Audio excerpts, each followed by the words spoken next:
What's going on, people? It's about that time to randomly relate reverse rants, no hate. So I want to talk about Natasha Jonas versus Lauren Price. Man, I saw one of the weirdest things I've ever seen in my life in reference to two boxers speaking about fighting each other. And part of their face-off, and even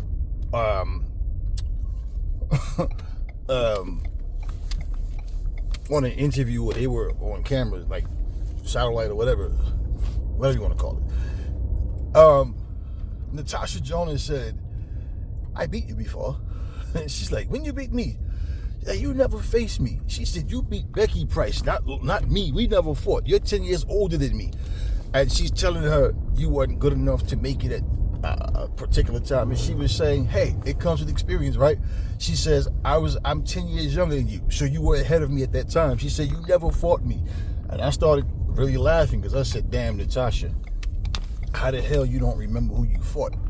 Like, in that sense where you're sitting even across from this woman, and then even on this satellite or split screen or whatever, she, in her mind, fought against Lauren Price.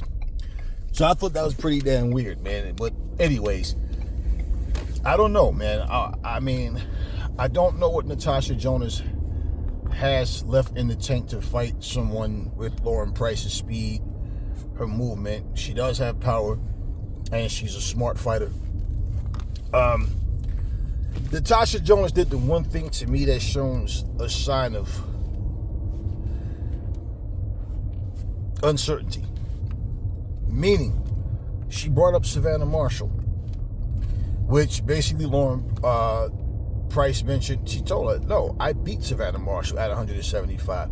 And this was when there were only the 3 weight classes she was talking about. She was saying, like, and I was always small for 175, right? She says, so, yeah, she said, I beat her, and that's what got my foot in the door.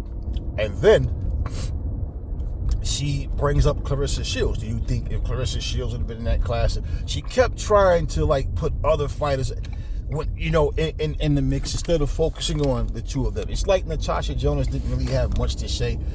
And she reminds me of a fighter that's taking a fight with no real purpose of just taking another fight. When fighters say things like, "Oh, I like to challenge myself," it's like when it's really like, all right, what else is there left to do? That's what this fight kind of reminds me of. It's like the vibe I get from her, the way she's speaking is like, if you're saying that at one point,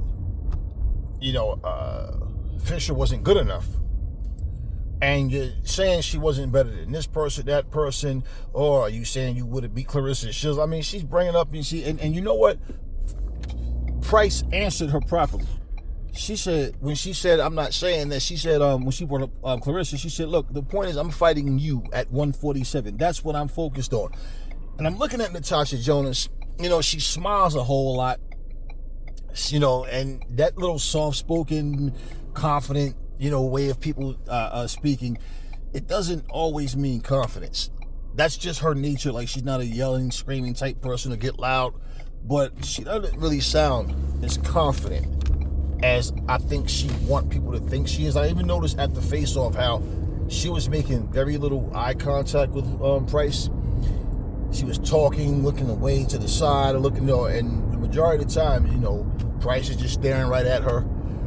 And I don't know. We'll see what happens. I don't think Natasha Jonas is going to go in there and not try to win. But this might be that one fight too many. This could be. I don't know. Tell me what y'all think about Price versus Natasha Jonas. Who y'all got on this fight? And I want to say this, just to add this, because I don't want to make a separate video about this. I talked about Roy Jones, to make a comparison, to make a point in another video, because I had to roast a couple of, clowns in the comment section, But let me say something, when Roy Jones, because this kind of reminds me of this in a way. When Roy Jones fought Antonio Chava the first time, this was after coming down from heavyweight. We know this. He lost a lot of weight, a lot of 25 pounds of muscle to come down. And now he wants to make history. I feel like Roy Jones at that point was at a point of, all right, what else is to do? Okay, I'm not a heavyweight. I only really wanted the one fight, which was with Mike Tyson. Mike wasn't available. Mike was supposed to be retired or whatever at the time. All right, cool. I got this fight with Ruiz. I didn't, he couldn't make it. They couldn't make it a catch weight. It's heavyweight. You make it, you can't. You come in as big as you can. You just got to come in over the cruiserweight limit. And that's what he did, because he was 190. They said at 193, then I heard it was 199, whatever the fucking case was. He came in there and he won. When I say there was nothing else for Roy Jones, now looking at it at the time, people might not have been thinking about it like, what else is there for Roy to do? Certain people may have, a lot of times people had these conversations off camera with their team, and they'll tell them things like, man, you got plenty of money. I mean, what else is it left to do?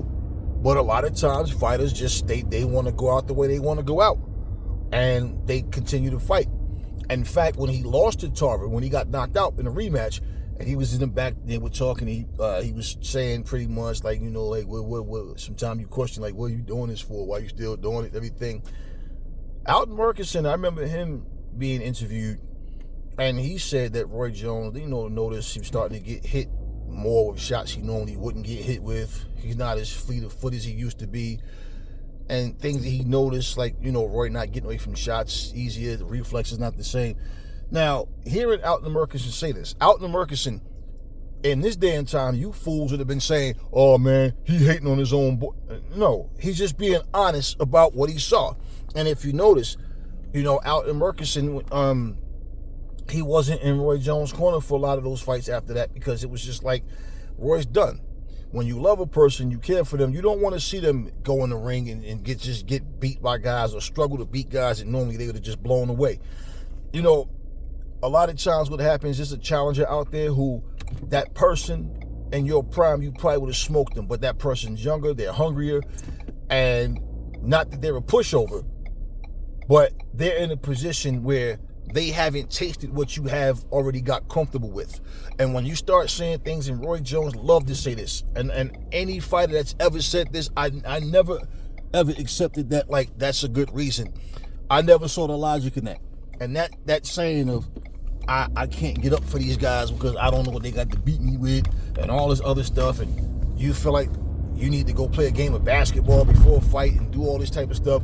We hear stories about how Michael Jordan go play a whole 18 holes of golf, or play 2 games or whatever before NBA game and stuff like that, then come score 50-something points or whatever. But, it's like certain things you do, everybody's not going to have the same outcome. Some people can do certain things and get away with that you can't. But this is a situation where I felt like Roy just fought. It's like from that point on, Roy wasn't the same anymore. You seeing him starting to fight these little small buildings with terrible production and half empty crowds, and nobody really, at this point it's like, okay, everybody realized Roy was not Roy. He wasn't the same fighter anymore. When these things happen, it's so sad that we're in a society today where people are just so stupid, man, so utterly childish that they get in their feelings and can't even understand reality, man. I don't give a fuck what you say. You can sit here and call a person champ and king and God, your master, or whatever, your highness. You can call them whatever the hell y'all want. All this goofy stuff that you guys do. But you got to realize, at some point, you can't do the same things anymore. You're not the same. And you can be as confident as you need to be. When I would watch Roy Jones fight certain guys, that shit was cringeworthy, man. It was hard to watch because it was just like, damn. Not because any human being, like, I don't even have to know you. I can watch 2 guys fight. It's like, damn. You see one guy getting beat half to death, and it's just like the principle of it all. Certain fights shouldn't even happen. But my point is this. What am I supposed to say because Roy Jones is losing the guy that he normally would have won?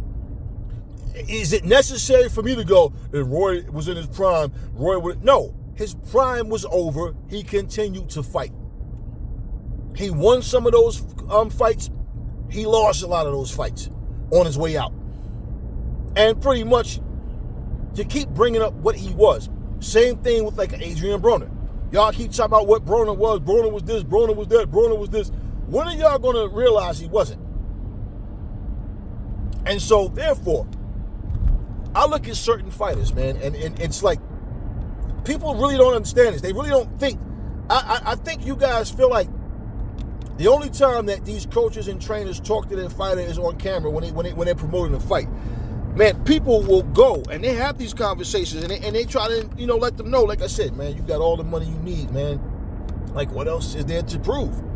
But you have people, man, they're greedy. They want to keep setting records. They want to go out as being seen greater than this fighter, or I want to be the best fighter of my era. So they just keep trying to do everything, something else, something new, something to motivate them, but it's really not the person in front of them.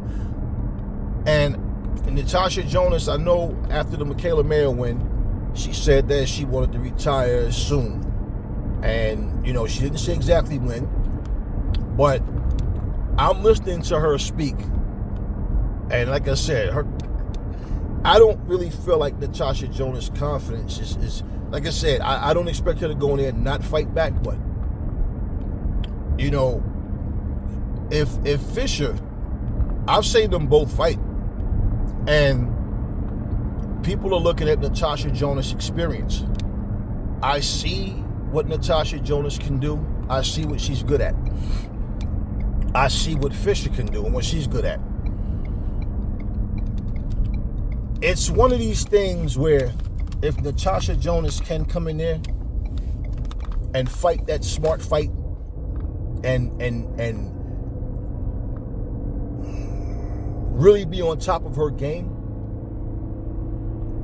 because this and I'm saying it this way because even at Natasha Jonas' absolute best, like she's saying she's getting better every time, right? So let's just bring her youth back. I don't know. Like, I can't say a clear winner. Like, I can't look and say, I think Natasha Jonas wins. This is the point what I'm saying. So I don't know. But the way I'm looking at both fighters, man, I don't know. For me, if Price can do what she normally does, if she's smart enough to understand and see the things that Natasha Jonas is doing and what she's trying to do, and she can make the right adjustments, man, her hand speed, her movement, two southpaws, the footwork. One thing I do know is like sometimes Price can did I say Fisher? Sometimes Price can Lauren Price. Sometimes she has a tendency to load up with that jab left hand, and maybe Natasha Jonas. I mean, experience doesn't mean that your reflexes are going to be any better. So what I'm saying, I don't know. We'll see how it goes, man. But yeah, man, it just might be Lauren Price's time, man. It just might be her time. And the way I see it, man, is when you're hungrier than a person, and that's part of one of my points too. Like what people wasn't understanding. Sometimes, like when a person is hungrier than you, that's all it may take. And I think the reason why people didn't understand that when Antonio Tarver fought against Roy is because they're the same age. You know what I'm saying? Natasha Jonas is 10 years older than Lauren Price. So I think people kind of like, they see that, but I don't know. Because the reactions, like what I'm seeing as far as comments, the way people reacting to this is like they don't know what to think. I don't know if it's because they don't really know who Lauren Price is, or if they just, I don't know, if they don't think she's that good. I don't know what they're seeing. But Lauren Price is one of the better fighters out there, man. I feel like if Price is at her best and Jonas is at her best, that Price should win. That's the way I see it. But we'll see how it plays out. Talk to me in the comment section, y'all. Never fall in love with lies. Remember, the truth brings hate out of people, and I will catch y'all on the next video.